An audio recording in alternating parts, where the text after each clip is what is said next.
What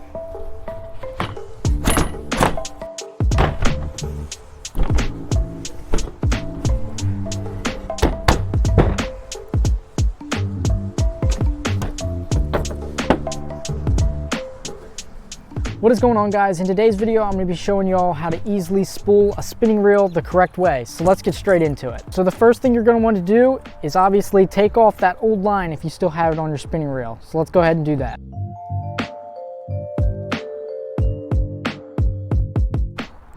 Now that we've removed all that old line off our spool and it's completely empty, we're ready to put on that new line. So the line that I'll be using today is 10-pound fluorocarbon, and I believe this is some sort of Berkeley line. I'll link it in the description below so y'all can check that out if you're interested. So the first thing we're gonna do is obviously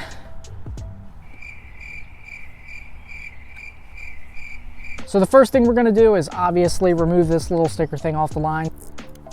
Oh, that actually came off fairly easy. Let's go. For those of you that are going to be putting braided line on your spinning reel, you're still going to want to go ahead and put down some sort of backing. So either some monofilament or fluorocarbon line will work just fine for that. So the way that I showed you to spool up your reel today should help prevent line tanglage.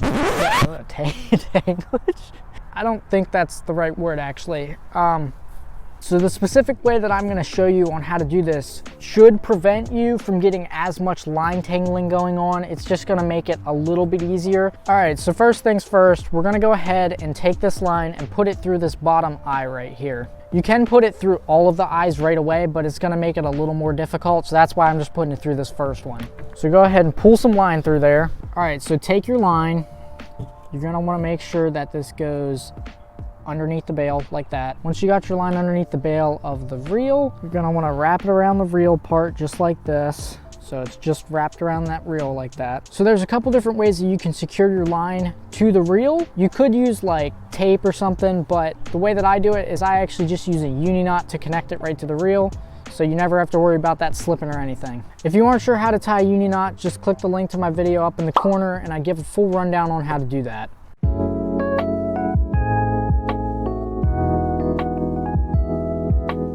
All right, once you've gone ahead and tied your knot, just go ahead and clip the tag in.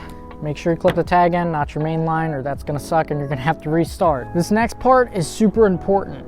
You wanna take your line spool and make sure that it's sitting straight up and down. You don't want it on its side or rolling around all over the place, or that's gonna make your line be more likely to tangle later on. So you wanna make sure that your line spool's sitting straight up and down, so that way when you reel the line onto the spool, it's coming onto the spool the same way that it came right off of this thing. So there's no tangling and it should be a lot smoother. Now, when you're spooling up your spinning reel, you definitely don't want to put too much line on your spool. So make sure that you fill up your spool about 3/4 of the way. Be sure to reel the line onto the spool nice and slow and be pinching the line up here to keep the line tight.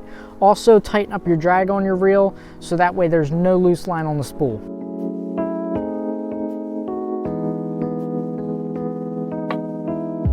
So there we go. Now my spool's filled up about 3/4 of the way, and we're gonna go ahead and clip this line right here and feed it through the rest of the eyes of the rod. Now that you put your line through the eyes of the rod, just be sure to readjust your drag settings and tie on a lure. If you aren't sure what kind of baits to be thrown out there, you can click the link to my video up in the corner. And if you're someone who enjoys fishing with a bait caster, but you're not sure how to spool that up, be sure to check out my video right here. If you found this video helpful, be sure to smash that like button and let me know down in the comments below. For more content like this, be sure to subscribe and hit that notifications bell. We're on the road to 1,000 subscribers by June, so I'd really appreciate it. We'll catch you all on the next one.